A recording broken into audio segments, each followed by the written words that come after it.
Bom dia, boa tarde, boa noite. Hoje vamos apresentar o nosso segundo experimento sobre movimento retilíneo uniforme. Esse experimento foi realizado no dia 16 de dezembro de 2020 pelos professores Alberto Carlos Bertuola e Carlos Antônio de Rocha, que ministram a disciplina de Física Teórica Experimental 1, do curso de Engenharia de Produção do Instituto Federal de Educação, Ciência e Tecnologia de São Paulo, do campus São Paulo. Nosso grupo é formado por mim, Gianluca Bordignon, e meus amigos Gustavo Assad. Ícaro Bezerra. E Juliana Kemi. Aqui está o índice, que indica a localização de cada tópico abordado nesse relatório, e no próximo slide vou resumir basicamente como foi o experimento. Nesse vídeo relatório, estudamos uma área da cinemática, o movimento retilíneo uniforme, que está diretamente relacionado à lei da inércia de Newton. Assim, através da equação geral do MRU, foi calculada as velocidades de dois objetos em movimento com o auxílio do programa Tracker, que nos gerou as tabelas dos valores obtidos da função de deslocamento pelo tempo. Em seguida, por meio do Origin, os cálculos de três incertezas foram feitos juntamente com os gráficos utilizados. Por fim, calculou-se o coeficiente de restrição do choque, no qual não resultou em 1 como era o esperado. Introdução teórica. Bom, movimento retilíneo uniforme. Do que se trata esse movimento? Como já foi dito, ele está completamente relacionado com a primeira lei de Newton, a famosa lei da inércia. Ela diz que todo corpo que está parado tende a permanecer parado e todo corpo que está em movimento tende a permanecer em movimento. Em suma, isso quer dizer que a soma das forças que atuam sobre esse corpo é nula, ela é igual a zero quando a velocidade é constante. E a velocidade é descrita pela Fórmula 1, V igual a ΔS sobre ΔT, com ΔS sendo a variação do deslocamento em metros e ΔT a variação do tempo em segundos.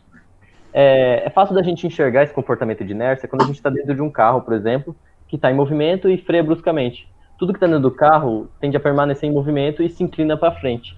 Assim, os estudos dentro do MRU mostram a importância de equipamentos como o cinto de segurança, por exemplo, que impedem que a gente atravesse o para-brisa nessa situação. No experimento, a gente vai usar da Fórmula 1 para calcular a velocidade de dois carrinhos em diferentes instantes, e depois da Fórmula 2 para calcular o coeficiente de restituição de choque, que descreve os diferentes tipos de colisão que pode haver entre dois corpos. Ele é definido pela relação das velocidades dos corpos envolvidos imediatamente antes e após a colisão, sendo definido por E igual ao módulo de V1' menos V2' sobre V1 menos V2. V1 e V2 é as velocidades do carrinho azul e vermelho, respectivamente, como vocês já vão ver no vídeo a seguir. E por fim, a gente consegue descobrir com esse coeficiente se houve conservação total ou parcial da energia cinética e até mesmo se ela foi totalmente dissipada. Na parte experimental, primeiramente carregamos o vídeo do experimento para o programa Tracker, que nos forneceu o movimento dos carrinhos dentro de um espaço de tempo, e isso foi repetido 3 vezes. Logo em seguida, pegamos os dados obtidos e colocamos no programa Origin, que nos calculou 3 incertezas e que foi daí que obtivemos os gráficos. E por fim, mas não menos importante, calculamos o coeficiente de restituição de choque pela segunda fórmula que foi apresentada e depois pesquisamos o tipo de choque ocorrido entre os carrinhos. No vídeo, mostra os carrinhos que foram estudados, o azul e o vermelho. Para o programa poder calcular o movimento dos carrinhos, tem um bastão amarelo que mede 1 metro de comprimento, como pode-se ver no vídeo.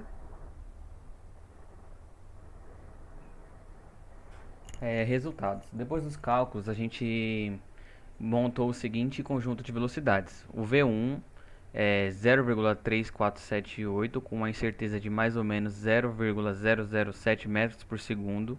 E o VO' é 0,120 mais ou menos 0,007 metros por segundo. E o V2' 0,461 mais ou menos 0,001 metros por segundo. Cabe ressaltar também que o V2 não foi calculado porque ele estava parado inicialmente, então não tinha por que calcular ele. Inclusive, aqui nos gráficos, pode nos mostrar a diferença dessas três velocidades. O mais importante, essas retas nos dizem que a velocidade foi constante, ou seja, de fato estamos em um movimento retilíneo uniforme. E para o coeficiente de restrição de choque, chegamos em 0,894, realizamos uma pesquisa e descobrimos o tipo de choque, retratado no caso com esse valor. Se trata de uma colisão parcialmente conservada, como visto na tabela. Discussão, análise e conclusão. A primeira coisa que a gente pode destacar aqui é que, de fato, chegamos a uma velocidade que condizem com as filmagens. Como assim? Quando a gente estava analisando os vídeos no tracker e calculando as velocidades, a gente inicialmente tinha chegado em um V1' maior que V1. Só que depois, revendo o vídeo, e aqui eu destaco a importância de fazer análise fora dos números, a gente percebeu que não tinha como V1' ser mais rápido, porque claramente ele se movia mais devagar. Então, depois disso, a gente teve que refazer os nossos cálculos e chegar naqueles valores que apresentamos mais coerentes mesmo. É interessante ressaltar o seguinte: observando o vídeo e com os dados de velocidade calculados, a gente percebe que o carrinho vermelho em V2' avança mais rápido que o azul corria em V1. Ou seja, esses carrinhos possuem massas diferentes. Mais precisamente, a massa do carrinho azul é maior do que a do carrinho vermelho. Inclusive, se eles tivessem a mesma massa, o carrinho azul pararia logo após a colisão e o vermelho seguiria com a mesma velocidade do azul. A gente percebe que claramente não é o que ocorre no nosso experimento. É interessante também comentar que as retas do gráfico da velocidade indicam que a velocidade não muda. E como se esperava no movimento retilíneo uniforme, não estão perfeitamente retas, justamente porque não é um sistema perfeito. A gente até interpreta como reta, mas se for observar um ponto aqui e outro ali, podemos ver pequenas variações. Junto a isso, o mais importante, o coeficiente de restituição de choque chegou em 0,894, porém era esperado que ele chegasse em 1, pois a energia deveria ser completamente conservada. Assim, mesmo usando os valores ideais, ou seja, adicionando a margem de erro da incerteza para que ela chegasse o mais perto de 1 possível, alcançamos 0,9651, e acreditamos que esse valor seja satisfatório, levando em conta que, mesmo com as tentativas de diminuição de atrito, um sistema perfeito não é reproduzível. Sempre vai haver uma perda de energia, ou seja, embora o ideal seja uma colisão elástica, uma parcialmente elástica com esse valor é adequada para esse experimento. É isso, obrigado. Muito obrigado.